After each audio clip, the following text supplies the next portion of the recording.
Le professeur Fénichel va nous procurer l'espoir de début de décontamination, ce que nous espérons depuis longtemps et que nous souhaitons voir un jour avant que les conséquences de cette pollution se manifestent et s'aggravent. Bien, j'espère pas trop vous décevoir. Josiane m'a demandé de réfléchir à la question de détoxification. Est-ce qu'il est possible de favoriser la détoxification ? Je dois dire que jusqu'à il y a très peu de temps, je me suis pas tellement intéressé à cela. Je m'étais plutôt intéressé aux conseils à donner aux populations fragiles comme les femmes enceintes, les femmes qui voulaient enfanter, les femmes enceintes, les femmes et les jeunes enfants, quelles étaient les mesures pratiques qu'on pouvait leur donner pour diminuer leur exposition. C'est pas le sujet, mais j'en profite pour dire, ça c'est des conseils que les praticiens, on est tous des praticiens ici, peuvent donner. Et il y a maintenant des travaux, je montrerai juste une diapo à la fin, il y a maintenant des travaux qui montrent, je ne sais pas, par exemple, c'est pour les obstétriciens, il y a des travaux, des études longitudinales qui ont bien montré que si des femmes mangent bio avant et pendant la grossesse, les enfants sont moins obèses, font moins d'asthme, font moins d'allergies, font moins de résistance aux antibiotiques. C'est une étude multicentrique européenne qui a montré ça. Ça veut dire que les conseils simples qu'on est amené à donner, il ne faut pas croire que ça ne sert à rien. Ça peut diminuer l'exposition et il y a maintenant de plus en plus de travaux qui démontrent que de donner ces conseils comme manger bio, eh bien, il y a des travaux longitudinaux qui montrent que ça a amené une amélioration sur certaines pathologies. Donc, il ne faut pas se décourager. Bien sûr, on est tous à la recherche du produit miracle qui va vous détoxifier. Je vous signale, si vous allez sur les sites, sur Internet, sur les médecines traditionnelles, les médecines naturopathes, les médecines védiques, les médecines chinoises, et j'en passe, mais des fois basées sur des expériences très anciennes, vous avez des tas de plantes médicinales ou de produits ou de légumes très connus comme l'artichaut, comme la chlorophylle, on va en parler. Il y a une herbe, je ne sais pas si elle existe en Martinique chez vous, mais il y a une herbe méditerranéenne qu'on mange en salade et qui fait partie du régime crétois, qui est antioxydante et qui est aussi détoxifiante et hypocholestérémiante, c'est le pourpier. Ça existe ça en Martinique ? Eh bien voilà, vous vouliez une herbe miracle pour vos patients ? Eh bien, conseillez-leur de manger en salade du pourpier, c'est démontré, ça baisse les lipides dans le sang et ça baisse tout ce que transportent les lipides dans le sang, c'est-à-dire les pesticides et donc probablement, je veux essayer de vous le montrer, la chlordécone. Donc voilà, donc il ne faut pas cracher sur les médecines traditionnelles. On trouve dans les pays d'Afrique du Nord et dans les pays européens du bord de la Méditerranée la notion de pourpier détoxifiante depuis des décennies, voire des siècles. Et il y a des travaux scientifiques de pharmacologues, toxicologues qui ont montré qu'effectivement c'est efficace. C'était une introduction. Alors d'abord, je veux rappeler pour la chlordécone, pour les perturbateurs endocriniens, il y a deux types de perturbateurs endocriniens dont on a parlé ce matin, tous les intervenants. Vous avez des produits qui sont très lipophiles, qui sont donc ce qu'on appelle des produits organiques persistants, des POP. Les pesticides en font partie. Mais vous avez des produits qui sont beaucoup plus rapidement éliminés, comme le bisphénol A, les phtalates. Eux, ils sont peu persistants. C'est d'ailleurs pour ça qu'on les dose dans les urines et qu'on a une idée sur les 24 heures, mais pas sur l'exposition ancienne. Bon, je ne parlerai pas de cela. Je ne parlerai pas des produits qui sont éliminés très rapidement, comme le bisphénol A, les phtalates, des choses comme ça. Je parlerai donc des POP. La chlordécone, bien sûr, en fait partie. Ces produits sont une lipophilicité importante. Ils sont persistants dans les milieux biologiques. Ils se stockent, ça c'est le point important, et c'est le point sur lequel un peu on a travaillé dans mon équipe, je vous montrerai. Ils se stockent dans le tissu adipeux et ils sont relargués après amaigrissement. Ça, c'est la notion que je peux amener d'après nos travaux, parce qu'en termes de détoxification, en dehors de ça, je n'ai pas travaillé personnellement là-dessus. Il s'accumule tout au long de la vie. Il passe bien sûr à travers le placenta et dans le lait maternel. Pourquoi ? Parce que le principal composé qui va nourrir le fœtus, c'est les acides gras, et qui va nourrir le nourrisson dans le lait, c'est les acides gras. Donc ces produits lipophiles passent bien sûr avec les lipides.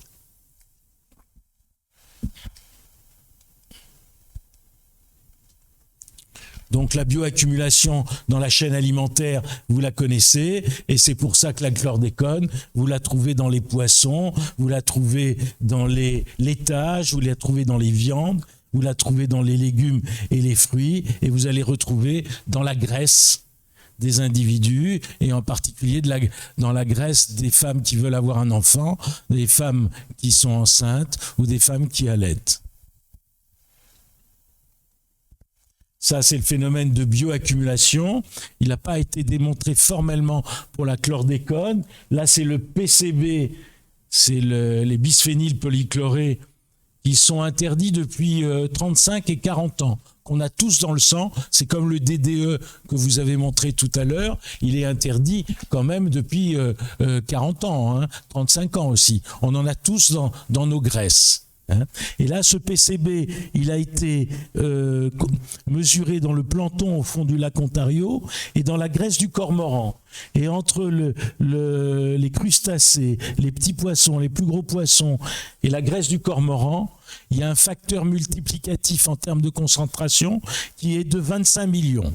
C'est-à-dire que dans la graisse du goéland là-haut, il y a 25 millions de fois plus de PCB que dans le plancton au fond du lac. C'est ce qu'on appelle le phénomène de bioamplification. Ça existe pour tous les pesticides, vraisemblablement pour la chlordécone.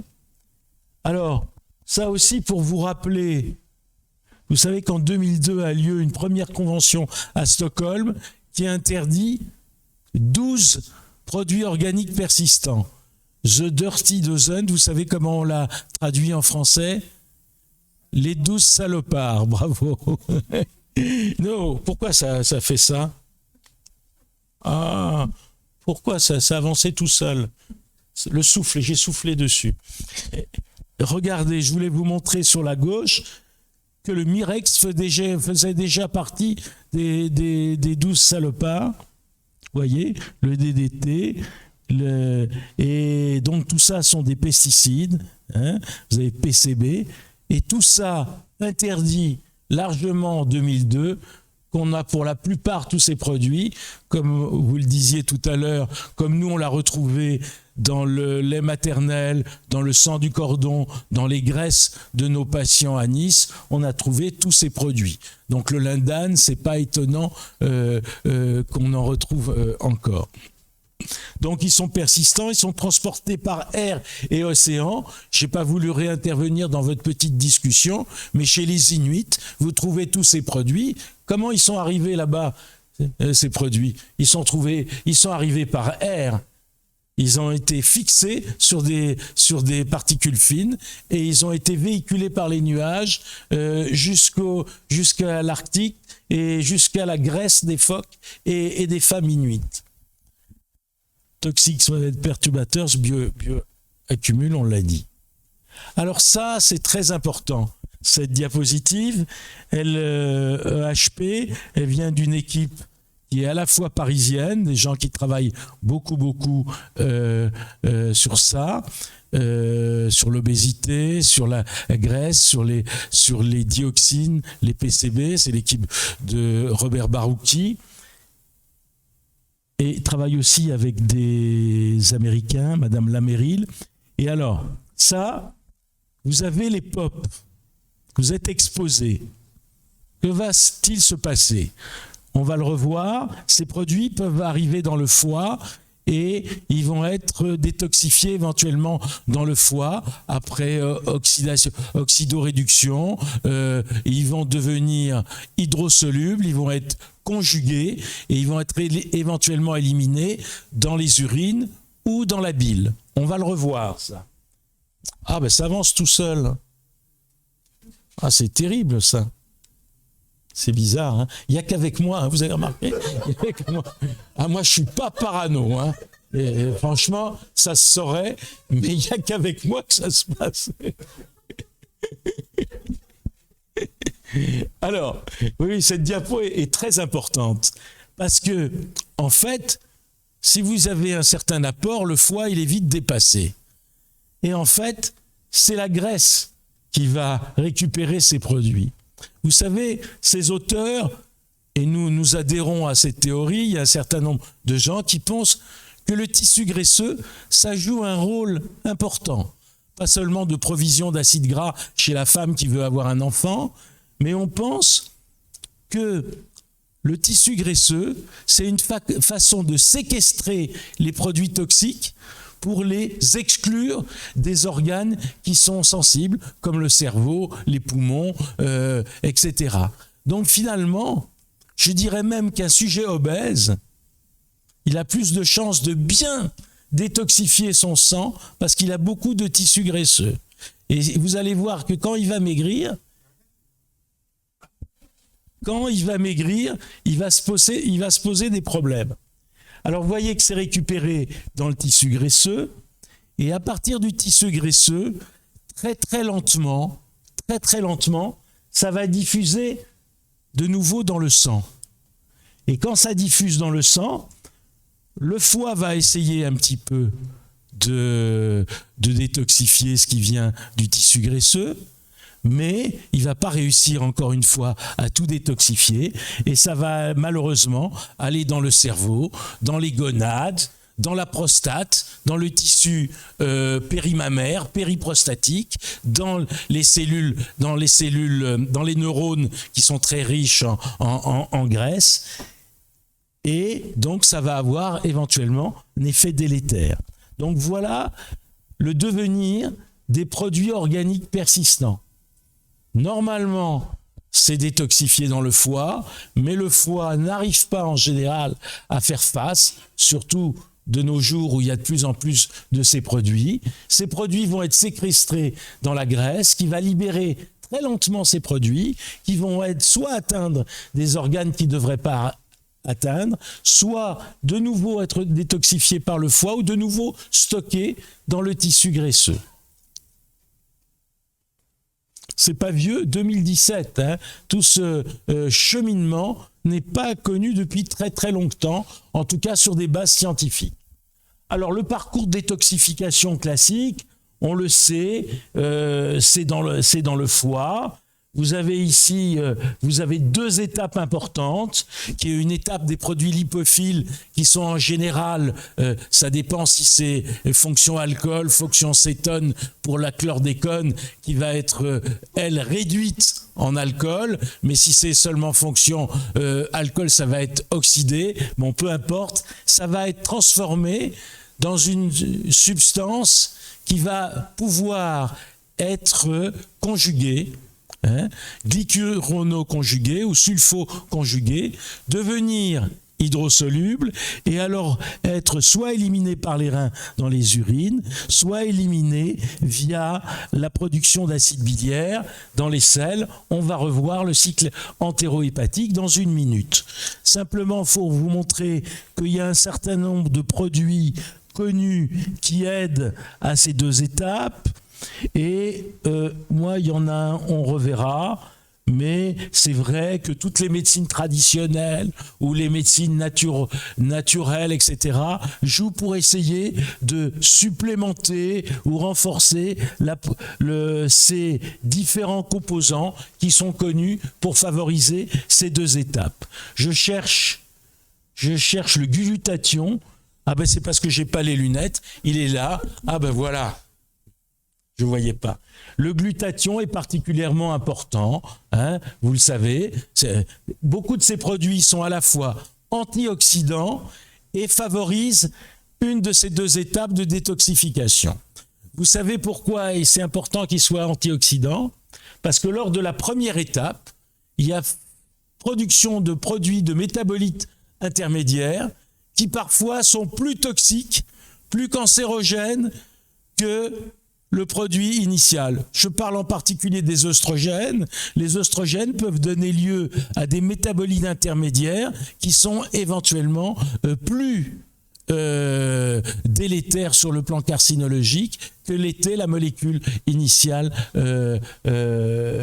d'œstrogène.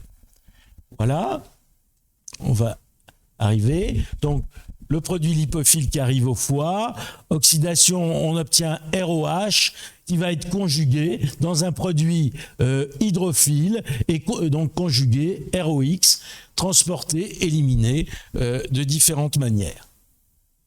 Alors l'excrétion fécale. Composés non absorbés, ils sont assez rares. Excrétion biliaire, rôle majeur dans l'excrétion fécale. De nombreux métabolites sont éliminés dans la bile. Au niveau de l'intestin, deux possibilités pour un produit de ce type éliminé par la bile. Soit effectivement, comme il est soluble, il va être éliminé dans les selles. Soit il y a des enzymes dans le tractus digestif qui va les déconjuguer et ils vont être réabsorbés au niveau de la muqueuse intestinale. C'est ce qu'on appelle le cycle entéro-hépatique. Flore intestinale peut hydrolyser certains conjugués permettant la réabsorption du composé au cours du cycle entéro-hépatique. Le cycle entéro-hépatique, il est là. Voilà, on en a parlé. On va avancer. Oui, ça n'amène rien de plus. C'est des beaux schémas. Et là, un travail qui a été fait, donc démonstration de devenir métabolique de la chlordécone chez l'homme. Élimination était hépatique, comme je viens de vous le montrer. La chlordécone, qui a une fonction cétone, est réduite en chlordécone-alcool par une chlordécone réductase, la fameuse dont je vous ai montré qu'il y avait un polymorphisme dans la population guadeloupéenne, mais certainement dans toutes les populations, excrétée dans la bile, puis glucurono-conjuguée, dans l'intestin, deux possibilités, soit éliminée dans les selles sous forme conjuguée, soit déconjuguée et réabsorbée par la muqueuse intestinale. Pourquoi j'insiste beaucoup sur ce cycle, dont la chlordécone? Parce que c'est au cours de ces étapes que des produits dits détoxifiants, entre guillemets, vont essayer d'agir. On va essayer d'agir sur ces étapes pour augmenter l'élimination d'un produit au départ lipophile, toxique, comme la chlordécone. Alors voilà la chlordécone qui est transformée donc en chlordécone alcool, qui est conjuguée. Là, pour vous rappeler la question de la susceptibilité génétique dans la détoxification, moi, quand on me parle de ça, je donne toujours l'exemple de l'alcool. L'alcool qu'on boit, le petit punch, vous savez très bien que moi j'ai des amis et des collègues, je suis professeur associé au Japon, des gens qui travaillent dans l'environnement.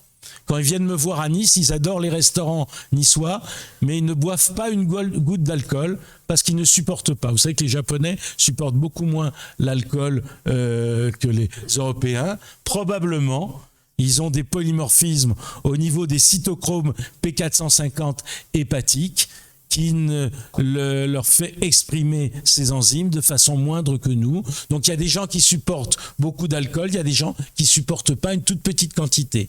Probablement pour la chlordécone, pour les pesticides, c'est la même chose. Il y a des gens qui détoxifient plus ou moins facilement. Et tout le monde, dans un endroit et à un moment donné, et dans une population, est exposé de la même façon, plus ou moins, mais tout le monde ne réagit pas pareil parce qu'on a des facteurs de susceptibilité génétique, comme vous l'avez bien montré ce matin, la génétique et l'environnement, facteurs de susceptibilité, éventuellement à ce niveau de ces enzymes-là, et exposition environnementale. Alors là, toujours cette équipe parisienne avait montré en 2012 pour la dioxine et pour des PCB. Quoi s'agissait-il? De personnes obèses morbides, BMI 40 ou plus, opérées par chirurgie bariatrique, et ils montraient une augmentation de leur taux sanguin de la dioxine et de certains PCB. À Nice, dans mon équipe, et avec la collaboration des chirurgiens bariatriques, nous avons voulu reprendre ce travail, et je me suis particulièrement intéressé aux femmes en âge de procréer, parce que j'avais une consultation de stérilité du couple, et j'avais beaucoup de femmes obèses auxquelles les obstétriciens ou les chirurgiens digestifs disaient « Madame, il faut absolument vous opérer ». D'abord, ça va améliorer votre ovulation et deuxièmement, ça va diminuer fortement les complications obstétricales. Vous aurez une plus belle cicatrice parce que vous serez moins obèse, etc., etc. Alors, on a voulu vérifier et voir ce qui se passe. Et on a, dans le cadre d'un PHRC, essayez de voir le relargage des polluants organiques persistants. On a dosé 38 composés POP au cours de la perte de poids massive pendant 1 an, induite par chirurgie bariatrique. Il y avait plusieurs types de chirurgie bariatrique, bypass, etc. Et on n'a pas trouvé de différence d'ailleurs en fonction des techniques chirurgicales. Ça aurait pu être le cas, mais on n'a pas trouvé. Donc dans le cadre, c'était une étude prospective longitudinale, 100 personnes, 73 femmes, 27 hommes. Parmi les 73 femmes, 53 femmes en âge de procréer qui voulaient avoir un enfant. Chirurgie sleeve ou bypass. On a étudié bien sûr l'évolution du poids et on a étudié à T0, 3 mois, 6 mois et 12 mois après chirurgie, on a dosé ces perturbateurs avec le laboratoire de Nantes, qui est le laboratoire de référence en France et en Europe sur les perturbateurs endocriniens, en particulier dans l'alimentation. C'est donc un laboratoire expert. Et on a dosé 4 groupes de POP, tous donc produits organiques persistants, parce que je voulais voir si toutes les familles réagissaient pareil. Et ça a été assez intéressant. On a dosé les pesticides organochlorés, les PCB, les retardateurs de flamme dont on a parlé ce matin, polybromés, et les substances polyfluorées alkylées que vous avez tous sur vos habits. C'est des imperméabilisants et anti-taches. Je veux juste vous faire remarquer, là, c'est un peu le thyroïdologue, parce que je suis un petit peu thyroïdologue, c'est qui vous fait remarquer quand même. Regardez, il y a du chlore, il y a du brome et il y a du fluor. Tout ça, c'est dans la classification de Mendeleïev, c'est dans la même colonne que l'iode. Donc tous ces produits peuvent remplacer, bloquer les hormones thyroïdiennes qui contiennent de l'iode. Tous ces produits sont perturbateurs thyroïdiens. C'est juste une parenthèse, mais je ne pouvais pas ne pas la faire parce que c'est quand même frappant. Et voilà ce qu'on a trouvé. Vous avez le fameux DDE là-haut, qui est le dérivé stable du DDT, interdit depuis 40 ans. On a trouvé dans tous nos patients, bien sûr comme vous l'avez trouvé, comme d'autres l'ont trouvé, mais surtout ce que je veux vous montrer, là on ne voit pas bien les couleurs, mais la courbe supérieure c'est les hommes, la courbe inférieure c'est les femmes, c'est la même chose chez les hommes et chez les femmes. Ils partaient d'un point un petit peu inférieur, mais ils ont perdu quand même 30%, ils ont perdu quand même en moyenne 30 kilos au cours des 12 mois.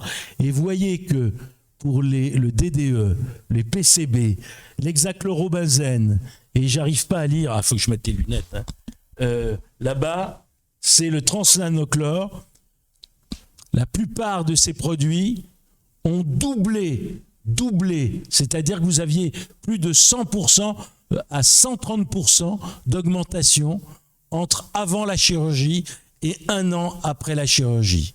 Je ne sais pas si vous imaginez, du double de ces produits sont retrouvés dans le sang. Il y a une seule famille qui n'a pas bougé. Ça, bien sûr, on voit le détail ici. La seule famille qui n'a pas bougé, c'est les perfluorés. Or, les perfluorés, on sait qu'ils ne sont pas lipophiles. Ils sont hydrosolubles. Ils sont persistants, mais ils ne sont pas très lipophiles. Tous les autres ont doublé et ont augmenté, ce qui nous a permis de conclure que les produits organiques persistants, quand ils étaient lipophiles, s'accumulaient dans la graisse. On a trouvé dans la graisse des produits interdits depuis 30 à 40 ans. Ça veut dire qu'ils se sont accumulés ou qui sont encore dans la chaîne alimentaire et qui s'accumulent dans la graisse. Deuxièmement, que ces produits sont relargués au moment de l'amaigrissement.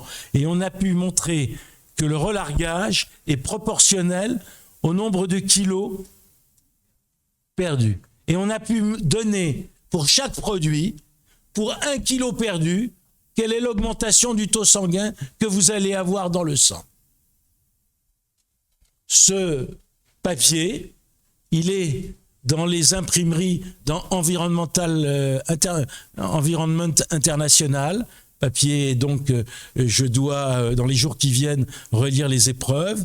Il va faire pas mal de bruit parce que je remets en question plusieurs choses. D'abord, il y a la recommandation pour la femme obèse qui veut avoir un enfant de absolument subir la chirurgie bariatrique avant d'envisager sa grossesse pour les raisons théoriques que je vous ai données. Je ne partage pas du tout cette opinion et j'ai même demandé à la fin de cet article que soient revues les recommandations données aux jeunes femmes obèses morbides en disant qu'il vaudrait mieux accepter une petite perte de poids, ce serait suffisant avant une grossesse, et d'envisager la chirurgie bariatrique après qu'elle ait un enfant. Et deuxième recommandation que j'ai donnée, en général, les obésologues, je les appelle comme ça, les gens qui travaillent, qu'ils soient chirurgiens ou endocrinologues avec les obèses morbides, disent aux jeunes femmes, au bout d'1 an, quand vous avez été opéré, vous pouvez avoir un enfant. Ils ne les mettent pas sous contraception, ça veut dire que ces femmes n'attendent pas 1 an, en général elles sont enceintes avant.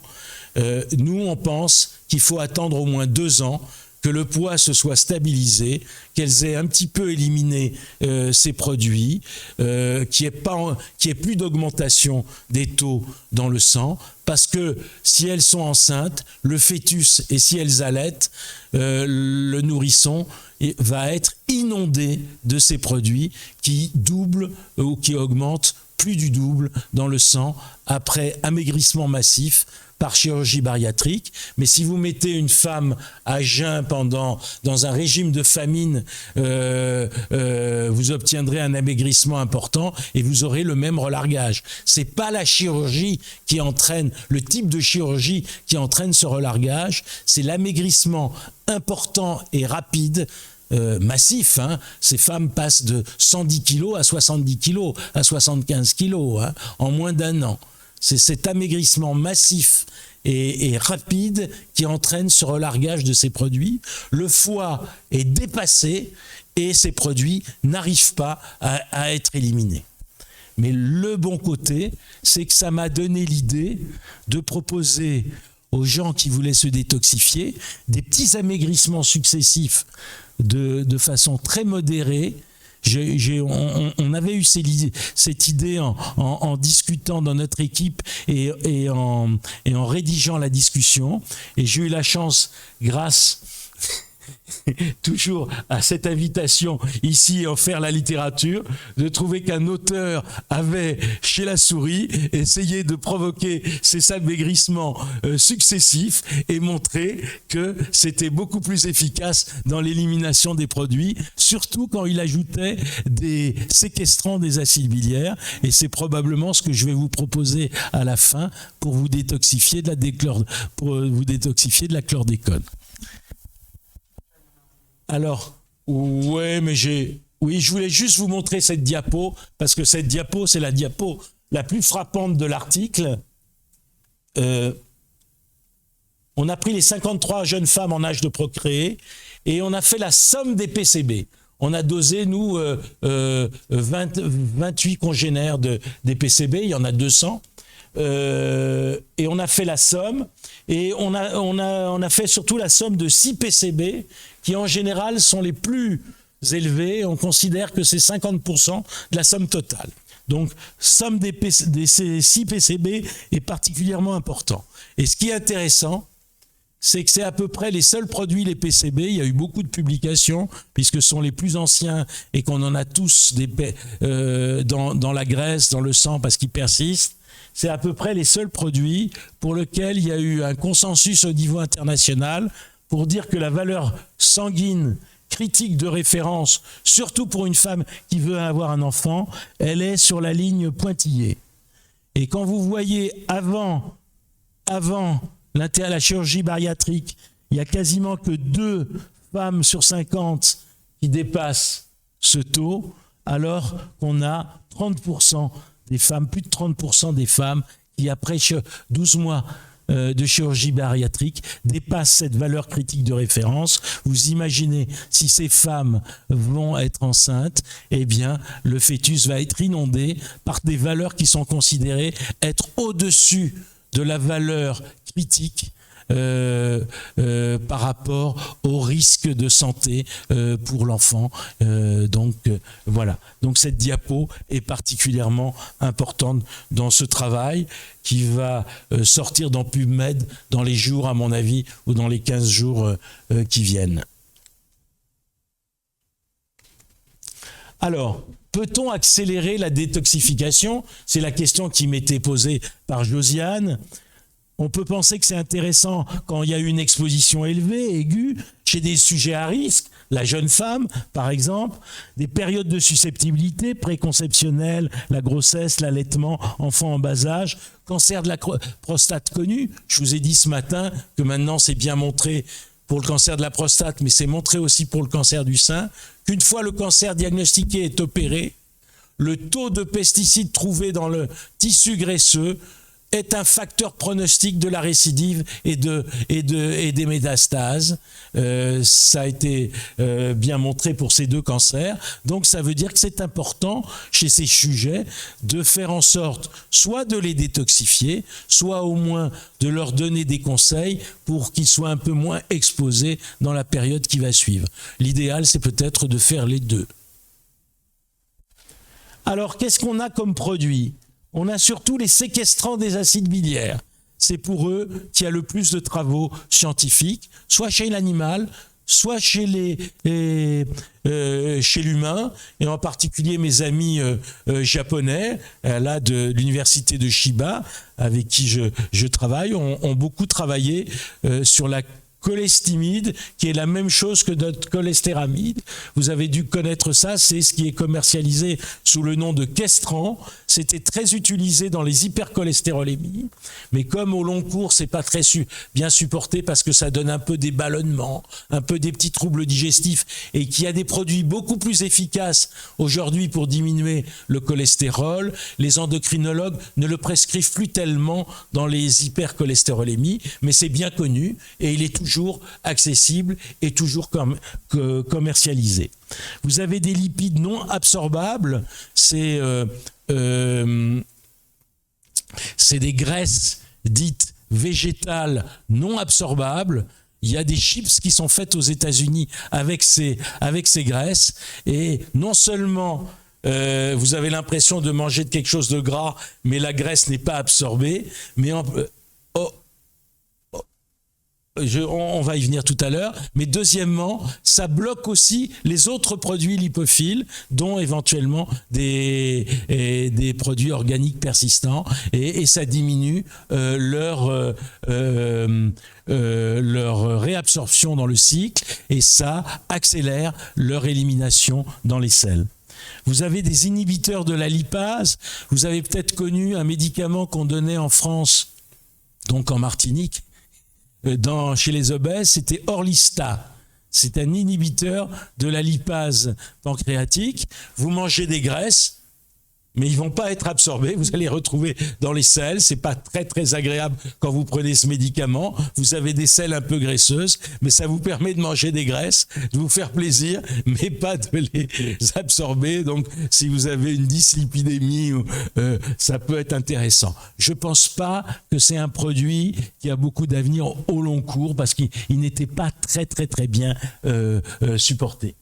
Vous avez des antioxydants détoxifiants comme le glutathion, les plantes traditionnelles, je vous ai parlé du pourpier, je vous parlerai d'autres plantes. Vous avez l'amaigrissement contrôlé qu'on a évoqué. On va voir ça un petit peu en détail et j'accélère.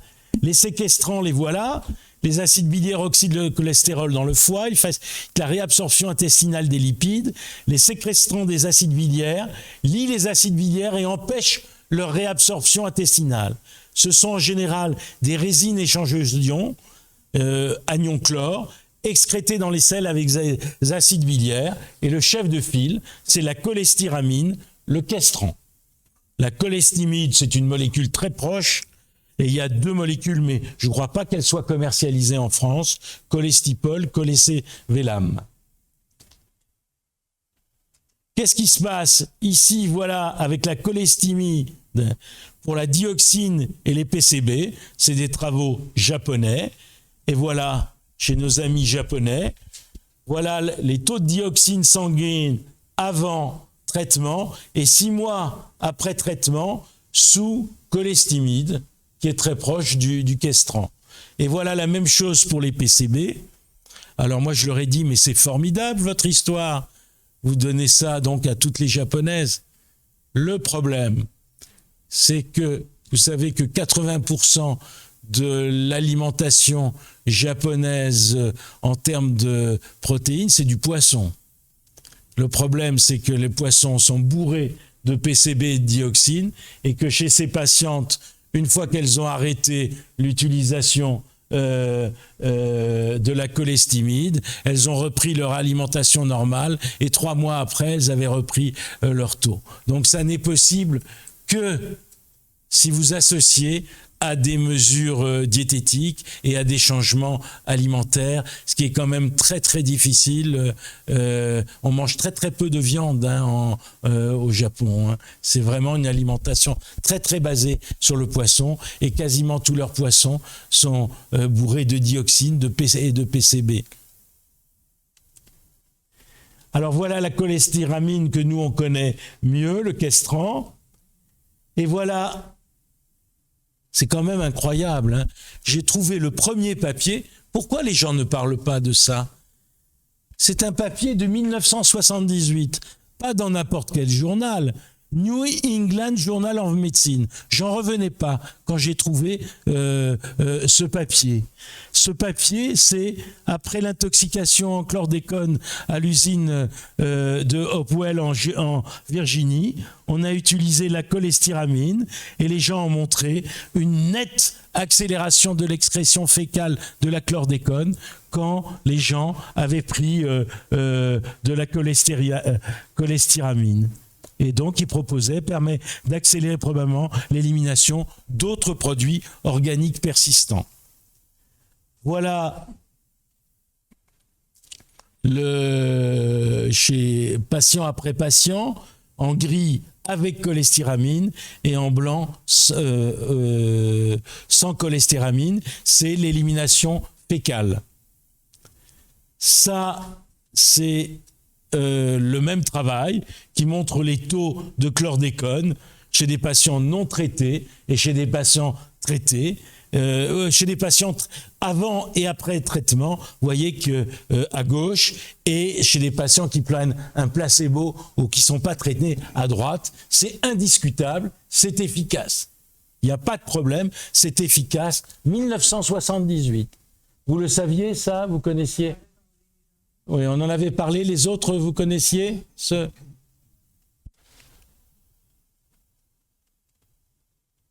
Alors, la chlorophylle, dérivée d'une algue qui s'appelle la chlorella. La chlorella, c'est vendu comme complément alimentaire hein, par des tas de laboratoires. Il n'y a pas besoin d'ordonnance. Hein.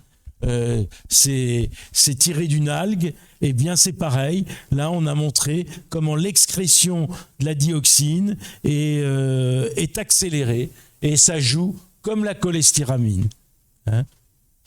En fait, tout ce qui est à base de chlorophylle, tous les légumes verts ont un effet qui accentue cette excrétion, déjà. Voilà donc la chlorella. Et là, il y a un travail dans EHP 2001 où on montre la chlorella qui accélère, inhibe l'absorption de dioxine dans le cycle entérohépatique, qui accélère donc son excrétion chez le rat. Donc ça, c'est facile. Hein. Soit vous prenez la chlorella, c'est facile, ça coûte pas cher, tout le monde peut acheter ça. Soit vous pensez à des choses qui sont riches en chlorophylle. La chlorophylle en soi a cet effet détoxifiant. Voilà les légumes verts, c'est les japonais. Alors je vais vous dire qu'il y a des légumes verts que je ne connais pas, qui doivent être des légumes verts utilisés au Japon, mais j'ai reconnu un certain nombre de légumes. Il m'a semblé voir du chou, des artichauts, des choses comme ça. Et là, vous voyez, on a étudié en fonction de ces légumes leur capacité à augmenter l'extraction fécale en dioxine. Et donc, il y a des légumes verts qui sont beaucoup plus efficaces que d'autres. C'est un travail japonais très sérieux qui a étudié donc ces différents légumes. Le pourpier, on en a parlé, hein, plante méditerranéenne, régime crétois, antioxydant connu, hypocholestérolémiant, détoxifiant, qui joue comme séquestrant des acides biliaires de la même façon. Ça, c'est intéressant. C'est un travail japonais, toujours de l'équipe là, de Shiba, qui ont montré comment, en fonction du mode de cuisson du poisson, il y avait une élimination plus ou moins, une destruction plus ou moins importante du DDT ou de ses dérivés et des PCB contenus dans le poisson. Et voyons que bien sûr que c'est bouilli, que c'est le plus efficace, frit, un peu au micro-ondes, curieusement, et plus que rôti, grillé ou en vapeur. Assez intéressant, selon le mode de cuisson, la destruction donc de ces produits organiques persistants que sont le DDT et les PCB. Alors là, c'est le travail dont je vous parlais, qui est fait chez la souris. C'est l'hexachlorobenzène. Je vais remettre les lunettes.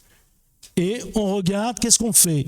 On gave les animaux d'HCB et on regarde en fonction de l'évolution du poids. La courbe qui monte, c'est ils ont une alimentation libre, ad libitum. Donc ils augmentent de poids et ils augmentent aussi leur HCB. Et puis on les fait maigrir, soit brutalement et très fortement, soit un tout petit peu, on le remet au régime libre et on les fait remaigrir. Eh bien c'est dans le schéma petit amaigrissement, régime libre, petit amaigrissement, régime libre, qu'ils ont constaté qu'il y avait la plus forte élimination de l'hexachlorobenzène, qui est un produit organique persistant, hein, lipophile, de type pesticide, comme les pesticides. Donc ça, c'est très intéressant, parce que c'est une base scientifique à cette intuition qu'on avait eue et cette proposition qu'on voulait faire aux gens qui voulaient se détoxifier, c'est-à-dire de faire des petites séances peut-être moins d'un mois de régime amaigrissant doux, avec un séquestrant des acides biliaires comme le Questran ou la Corella, et puis reprendre un régime normal, puis refaire une petite cure d'amaigrissement. Surtout pas une cure d'amaigrissement sévère et prolongée, puisque vous voyez que ça n'a pas donné de bons résultats. Donc ça, c'est une base intéressante. C'est un travail qui a été publié par une équipe qui a beaucoup travaillé là-dessus. Voilà. Et là, vous avez l'élimination de l'hexachlorobenzène. Il fallait que je vous montre cette diapo.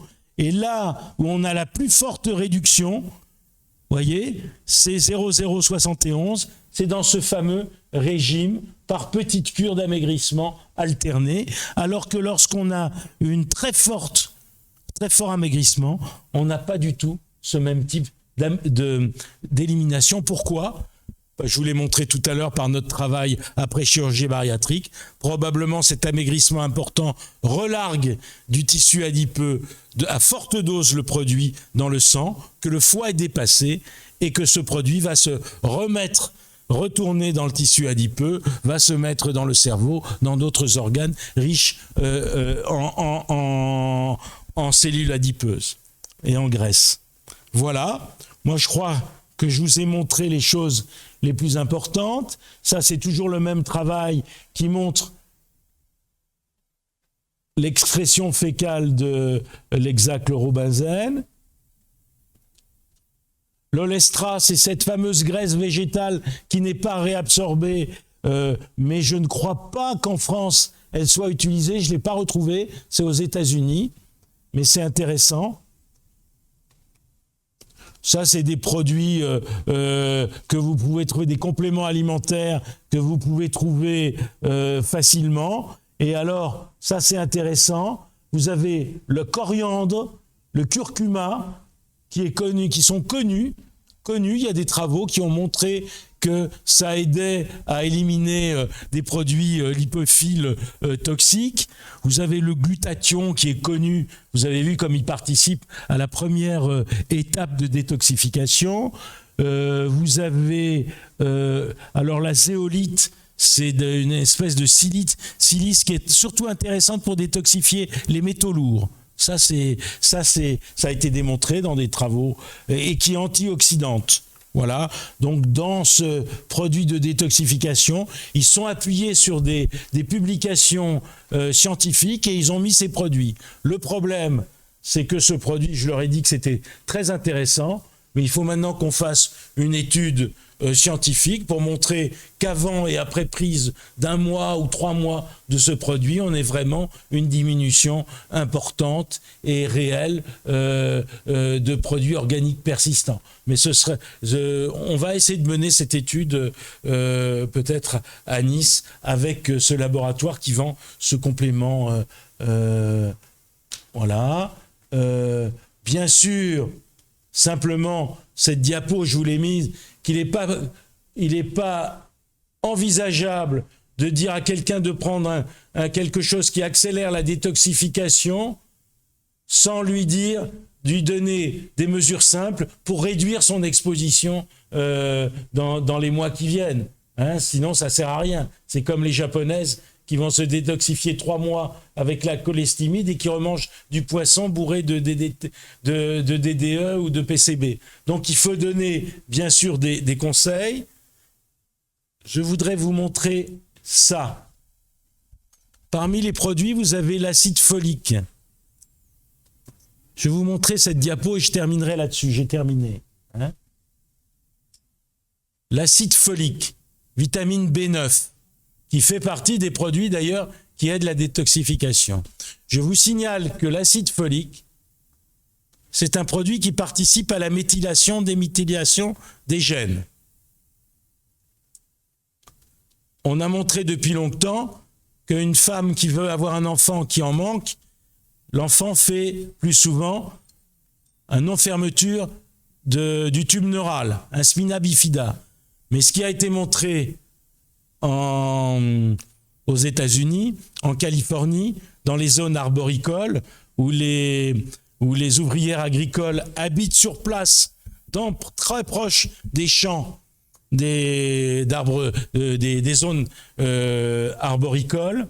On a montré qu'elles faisaient beaucoup plus les enfants faisaient beaucoup plus d'autisme et d'hyperactivité, d'autant plus que leur sang en certains pesticides, en particulier les organophosphates, était élevé dans leur sang. Et ce qu'on a montré, si elles prenaient de l'acide folique et si elles prenaient une dose relativement élevée d'acide folique, eh bien on neutralisait complètement ce risque majoré que leur enfant devienne présente des troubles neurocomportementaux, neurodéveloppementaux, lorsqu'elles sont exposées à ces pesticides qui ont cet effet. Donc ça veut dire que l'acide folique est très intéressante. Alors, simplement pour attirer votre attention, c'est très beau de dire ça, c'est très beau de donner des conseils aux femmes. Voilà l'étude 2018 en France, les femmes enceintes qui ont pris de l'acide folique. L'acide folique est importante pour avoir ce rôle sur le développement du cerveau dans surtout les 3-4 premiers mois de la grossesse. Dans une étude 2016, enquête française, 25% des femmes qui ont eu un enfant déclarent avoir pris de l'acide folique dans leur grossesse. Mais attendez, vous allez me dire, ça fait quand même un quart, ça fait pas beaucoup. Hein. Parmi ces 25%, la moitié déclarent avoir commencé l'acide folique lorsqu'elles ont eu le premier rendez-vous chez leur gynécologue obstétricien, c'est-à-dire à 3 mois révolus. Ça veut dire que 12% des femmes françaises en 2016 ont pris de l'acide folique avant ou au début de leur grossesse, alors que c'est connu depuis plus de 10 ans que ça diminue les malformations neurologiques et ça diminue les troubles neurocomportementaux associés à l'exposition aux pesticides. Vous voyez, c'est bien beau de donner des recommandations. Ça, c'est une recommandation officielle de l'ANSES. Combien de femmes en France prennent de l'acide folique au début de leur grossesse? Eh bien, en 2016, 12%. Ça fait réfléchir. Je pense que j'ai à peu près terminé. Peut-on accélérer cette dernière?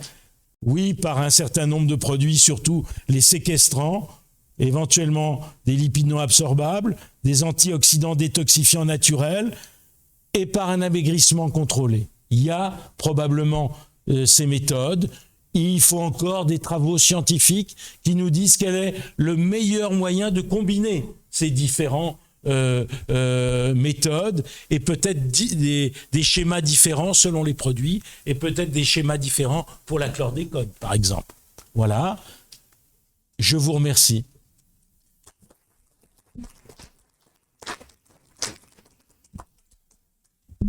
Merci.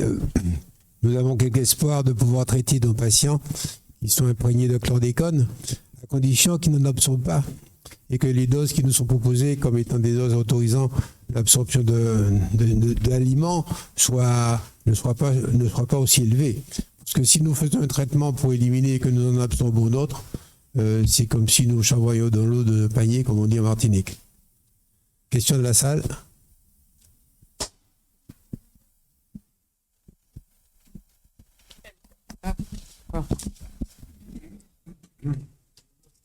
Moi, j'ai 3 questions, mais je vais faire une à une pour ne pas pénaliser la salle. La première, c'est que j'ai bien... je pense qu'on va faire une session, une de ces 4 matins, j'espère, sur le rapport bénéfice-risque actuel, avec tout ce qu'on sait en médecine environnementale. Quel est le rapport bénéfice-risque de l'allaitement maternel? Alors, je pense que ça peut être l'objet au moins d'1 heure de débat.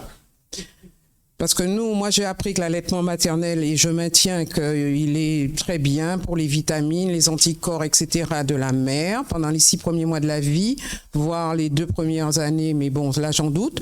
En tout cas, les 6 premiers mois, OK.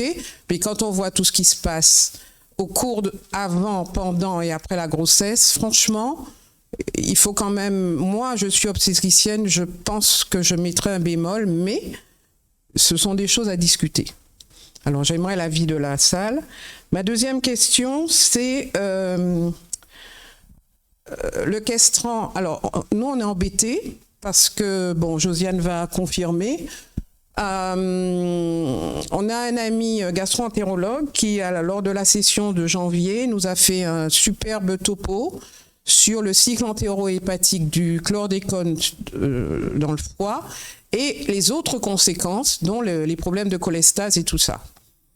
Et d'ailleurs, c'est très important, et à mon avis, sur le métabolisme du chlordécone, c'est ce qu'il faut retenir, je pense, pour après, justement, systématiser la détoxification, parce que le processus de détoxification, c'est quelque chose de très complexe. Et la question lui a été posée sur le castrant. Alors, on sait que le castrant a été utilisé dans l'intoxication aiguë et que donc il a été utilisé de façon très ponctuelle, limitée dans le temps et sur des doses aiguës. Alors maintenant, il y a quelques confrères, c'est vrai, qui l'utilisent de façon chronique, combien de temps, à quelle dose et tout. Quel est le rapport bénéfice-risque? Parce que ce n'est pas un produit sans effet secondaire. Et certainement sur le moyen et le long terme. Donc, je pense que avant de diffuser ça de façon générale, il faudrait peut-être, à mon sens, faire une étude prospective sur l'utilisation du castrant. Et enfin, non, je vais en terminer là pour ne pas séquestrer la parole. Alors, d'abord, laisse-moi te dire que tu poses deux excellentes questions. Alors, on dit souvent ça hein, quand on répond au truc, mais je le crois sincèrement, c'est deux excellentes questions. Je dois te dire que pour la première, je fais depuis 2 ans des formations sur quels conseils en périnatalité donner sur les perturbateurs endocriniens, et automatiquement, j'ai des sages-femmes de la salle qui commencent à réagir, etc. Bon, maintenant un peu moins au fur et à mesure qu'elles connaissent les perturbateurs. C'est un vrai problème. Les bénéfices, il faut vraiment le poser en termes bénéfices-risques. On sait depuis des années, on le savait déjà à l'INRA, il y a 50 ans chez les bovins, l'allaitement est probablement le meilleur moyen pour une femme de se détoxifier. C'est mieux que l'amaigrissement. L'allaitement, c'est simple. Quand on fait des travaux avec mes amis japonais, on regarde toujours la parité des femmes. Parce qu'on sait très bien que plus elles ont eu d'enfants et plus elles ont allaité, moins elles auront de perturbateurs endocriniens dans leur sang et dans leur graisse. Et effectivement, probablement, l'allaitement est le moyen naturel pour une femme le plus efficace de se détoxifier. Malheureusement, ces produits vont chez le bébé. Donc ça pose un vrai problème. Je vais te donner ma position parce que je suis quand même praticien et gynécologue aussi. Je pense que l'allaitement a beaucoup d'avantages et je pense qu'il y a la place aujourd'hui pour vraiment une femme qui envisage une grossesse. Je ne dis pas une femme enceinte, c'est déjà trop tard. Moi, j'ai développé, vous avez peut-être pas vu l'avant-dernière diapo, c'est un article que j'ai publié dans la presse médicale. Je militais pour une consultation préconceptionnelle. Avant, quand une femme devait se marier, elle devait aller chez le médecin pour avoir un certificat prénuptial. On a supprimé ce certificat prénuptial. Moi, je considère que pour une femme ou un couple qui veut avoir un enfant, il faut qu'il voit le gynécologue, il faut qu'il voit le médecin traitant et le gynécologue avant la conception. Et il faut que le couple commence par des mesures simples, déjà l'arrêt de tabac chez les deux, parce que si c'est la femme qui arrête le tabac et pas l'homme, on sait que le tabagisme du conjoint est aussi délétère chez le fœtus que le tabagisme de la femme. Donc, il faut une consultation préconceptionnelle qui commence tous les deux à réduire leur exposition aux perturbateurs endocriniens par des mesures très simples. Vous n'avez pas eu le temps, j'ai proposé 10 mesures simples pour réduire les perturbateurs sur une plaque. Et cette plaque, elle a été publiée par un laboratoire qui le diffuse gratuitement. C'est pour être mis sur le bureau du gynécologue. Parce que les gynécologues ne retiennent pas quand vous leur donnez 10 mesures. Ils ont cette plaque et vous donnez ces 10 mesures au couple qui veut avoir un enfant. Et ça va réduire l'exposition pendant la grossesse et réduire l'exposition pendant l'allaitement. Mais ça se prépare plus de 9 mois avant. Et là, je pense que l'allaitement peut être autorisé. Voilà.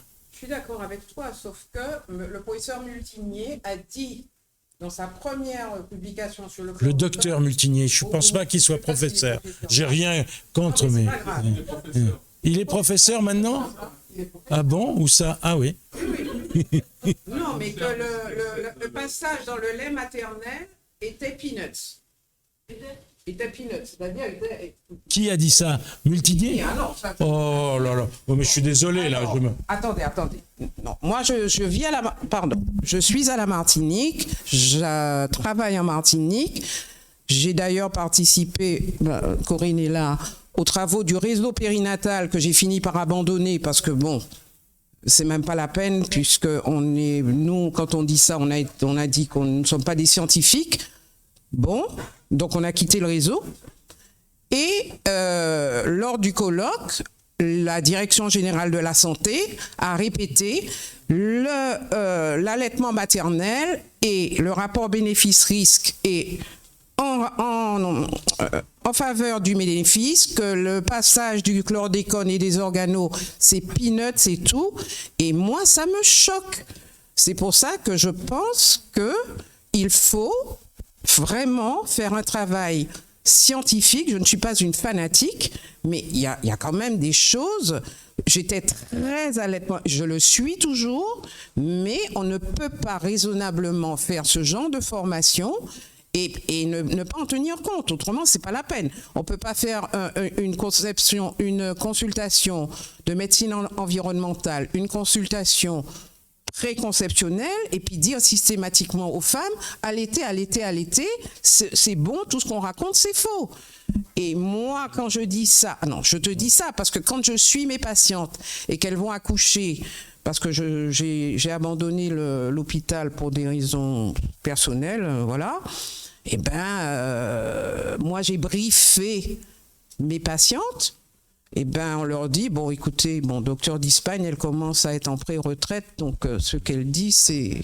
Alors, je voudrais juste, tout en restant très objectif... C'est vrai ou c'est pas vrai? Voilà, merci. En restant très objectif, moi, je n'ai pas travaillé, je n'ai pas fait de dosage sur la chlordécone. À Nice, il n'y a pas de chlordécone. Hein, mais j'ai publié avec mon équipe depuis des années, ça fait 15 ans, avec des tas d'équipes à travers le monde, que non seulement les produits organiques persistants, la plupart des pesticides passent dans le lait, mais on en a trouvé, nous on a comparé dans le lait et dans le sang du cordon. Attends, on en a plus... moi, c'est publié dans des grands journaux. Hein. On en a trouvé plus dans le lait que dans le sang du cordon. Et il y a des tas d'équipes à travers le monde. Si j'étais le seul, je dirais, je suis peut-être un peu fou. Mais non, il y a des tas d'équipes qui ont trouvé ça. Il n'y a pas tellement de raisons que la chlordécone fasse différemment. Et il me semble avoir vu les rares travaux où il y avait la chlordécone, elle était retrouvée dans le lait maternel. Après, excuse-moi, c'est extrêmement, là on ne peut pas répondre scientifiquement, c'est extrêmement subjectif quand tu vas dire rapport bénéfice-risque. Bien sûr, depuis 20 ans, et à juste titre, en France, on est redevenu très allaitement maternel. Moi, quand j'étais interne en gynéco-obstétrique, il y avait les sages-femmes qui venaient voir la femme. Vous savez, ça va abîmer vos seins, ça va être très difficile. C'est très facile. Vous allez le biberon, c'est extrêmement facile. Et puis, c'est des périodes comme ça. C'est plus que des modes. Depuis 20 ans, on est redevenu très allaitement maternel. À juste titre, il y a eu des tas de travaux qui ont montré que c'était... Et moi, je pense que c'est très bénéfique. Ça n'empêche que les produits organiques persistants passent dans le lait. Alors après, savoir comment tu places la barre bénéfice-risque, moi, c'est ma position. Après, ça... produits d'alimentation, c'est pas que dans le lait maternel. Mais non, je parle de l'allaitement maternel et de l'adage allaiter systématiquement devant. Non, mais ce qui est intéressant, c'est de comparer avec les substituts. Dans les autres produits pour l'alimentation pour bébé, il n'y a pas 0 produit persistant non plus. Il n'y a pas de chlordécone, mais il y a autre chose. Comment ? Mais c'est du lait, mais dans le lait, il y a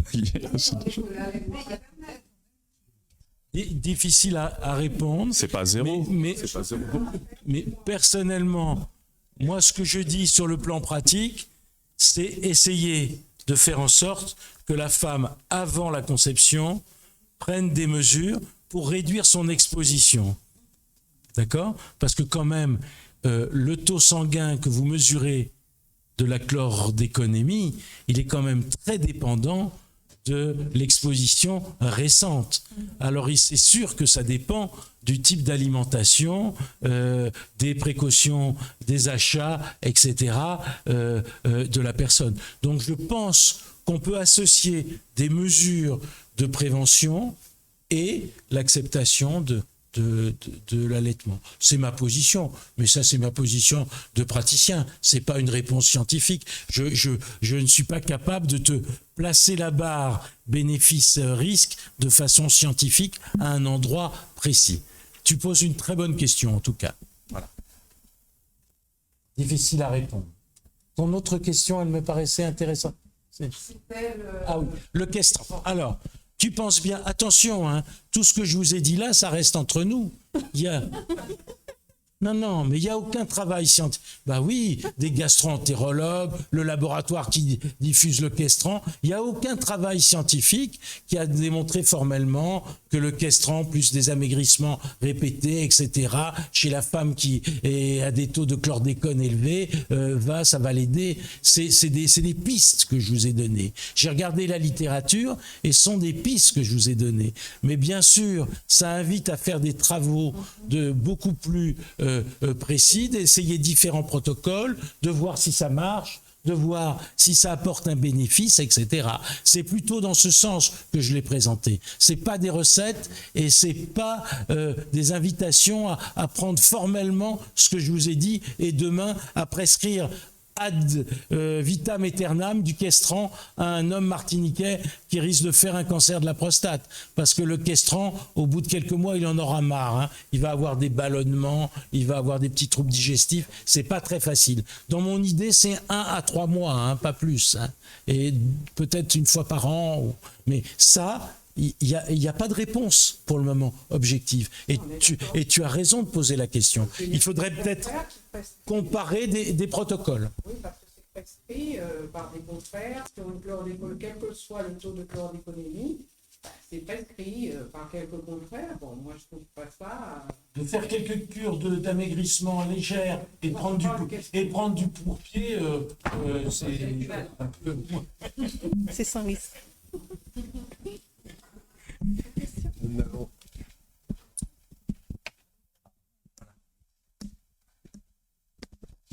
Oui, à la Martinique, le cheptel de bovins contaminé souvent fortement à la chlordécone parce qu'ils mangent dans des prairies contaminées par l'eau d'irrigation. Alors, le principe, c'est de les mettre pendant 6 mois sur des prairies, le peu de prairies qui restent, qui apparemment sont non contaminées, et de les envoyer à l'abattoir en disant qu'au bout de 6 mois, ils ont été détoxiqués par le seul fait de ne pas manger une herbe contaminée.